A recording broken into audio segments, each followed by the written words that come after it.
Before I take question and Q&A today, I have a very special young man who is joining me today.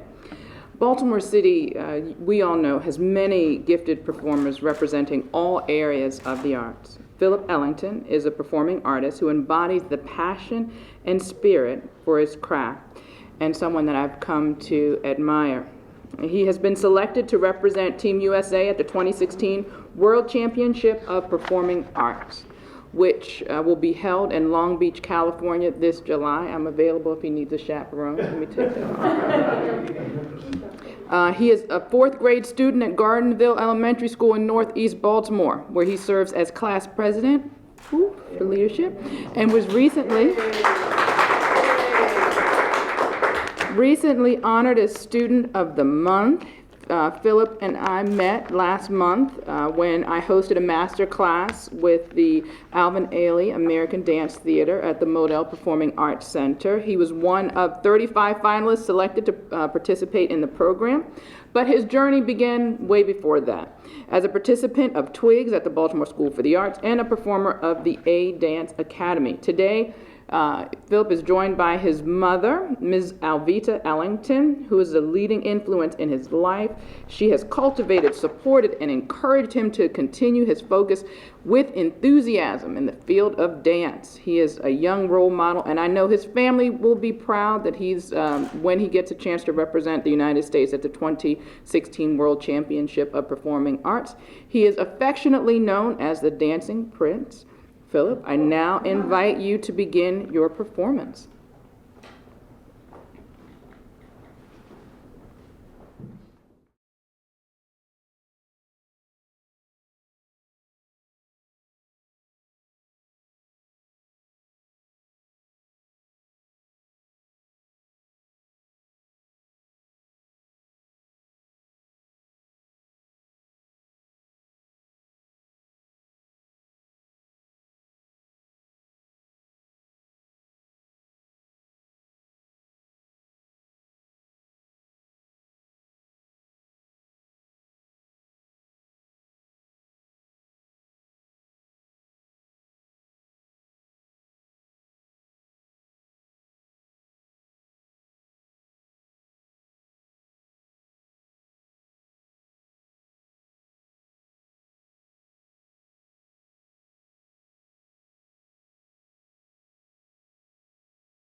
goodness, I don't even know where to begin. All I can say is, no, I know very few people that have your level of talent at my age. So to have it in the 4th grade is amazing. And I have this for you. It is a Baltimore pin, so you can wear it when you represent Baltimore in Long Beach. Again, I'm available to chaperone.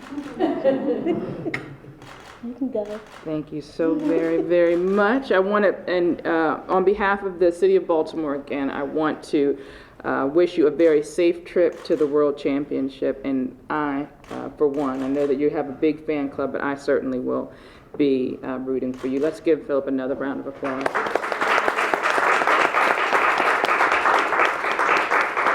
I also have this little token to say thank you for all of your hard work and dedication, and I'm so proud of everything that you've accomplished. And thank you, Ms. Ellington, as well. Thank you, sweetie.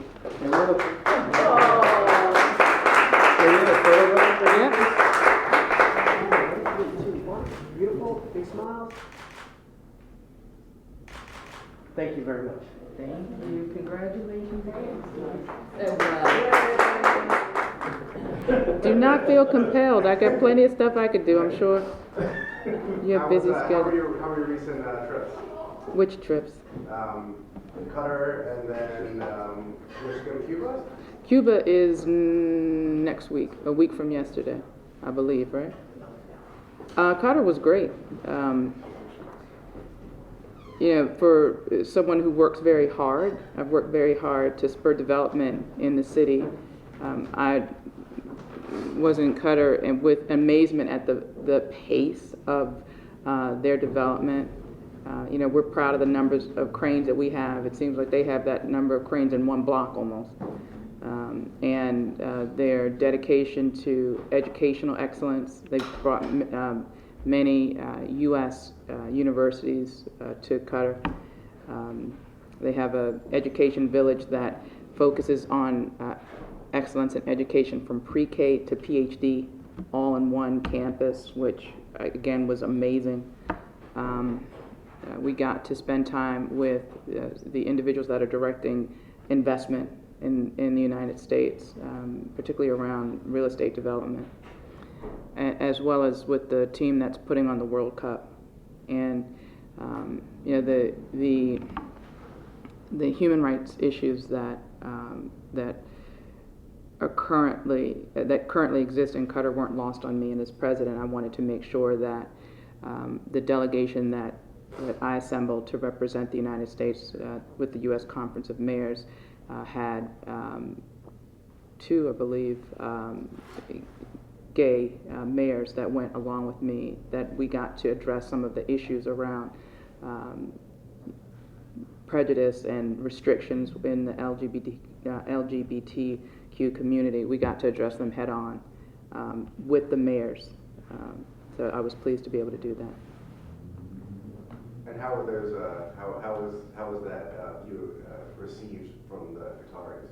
Yeah, I think overall it was positive, but it was mixed. They're a very conservative country, and they, I think, are grappling with how to hold on to their very strong identity, as well as their work to be a welcoming and world-class city. And we saw that struggle sometimes play out in the same room, where you have elected leaders or appointed leaders who are very focused on maintaining their beliefs, but also being welcoming to others, while others have very strong opinions that were not as welcoming. But I think the prevailing notion is that Qatar wants to be a city for the future, and they understand that in order to do that, they have to change. And that to me was the biggest takeaway in that area. And what do you hope to accomplish in Cuba? The Cuba trip is again another trip with the Conference of Mayors. I'll be going there to represent the U.S. Conference of Mayors, and I'm pleased that we're going to take a small delegation there. We're going to be discussing things from healthcare, education, transportation, national and local political government. We're going to talk about infrastructure, trade, and cultural relations. And I think I was pleased that that there was an outreach to the Conference of Mayors that they want to establish a relationship with mayors from across the country. I think there's certainly a lot they can learn and a lot that we can learn as well from them. Do you have any take on the election problems from the 26th, the decertification by the state, the ongoing effort to reconcile, evidence that there were some irregularities in maybe 60 precincts? I think it highlights the need for the state to have better oversight of the Board of Elections, and I hope that they do a thorough assessment of the Board of Elections and make recommendations for changes so something like this doesn't happen again. Do you have any doubt that the outcome is in doubt? I don't understand that Do question. you have any question about the outcome? No. And there's no reason to question the outcome. There's reason to question the management and oversight and the way in which the process could have been a lot cleaner, a lot smoother, and a lot better managed. And again, I think that this election underscored the need to make changes. There are some from the Dixon camp in particular who want to have Armistead Jones removed as the city's election chief. Do you have an opinion on that? Right. Again, I hope that the governor and his administration take this seriously and do a thorough assessment and make sure that these types of irregularities don't happen again. Mayor, there were two actions taken against vendors today. One was the firm that does psych evaluations for police. They have been suspended. Today, the board voted to formally end the contract. And then a second with a vendor that was accused and actually convicted of overbilling MOIT. What message do you think those two actions send today? I think I have a track record of transparency and accountability, and this is a continuation of that. When there were problems with the Mayor's Office of Information Technology, I acted swiftly, immediately, and this is a continuation of that action. I had serious concerns. I brought those concerns to the IG, and at the culmination of the investigation, we feel like it was important to take this next step. Same thing with the police department and the psych evaluations. When there's a concern, I'm not going to sweep it under the rug. I'm not going to pretend it doesn't exist. I'm going to tackle those issues head on. And again, this is a continuation of that process to make sure that if there are irregularities, if there are concerns of fraud, waste, abuse, or incompetence, that we handle it. Who is responsible for the oversight of the psychological consultant?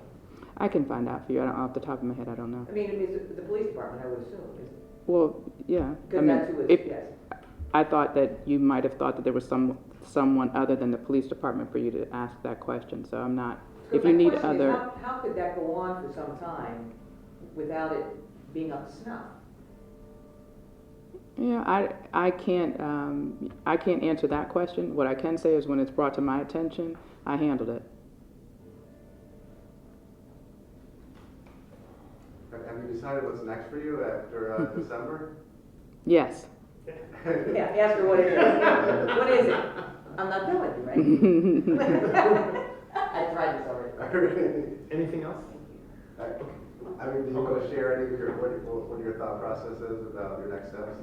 Well, I figured, once I narrow it down, I'm going to call you and I'm going to call Jane and we're going to sit down and we're going to talk it through. Excellent. We'll have a coffee or Yeah. That's right.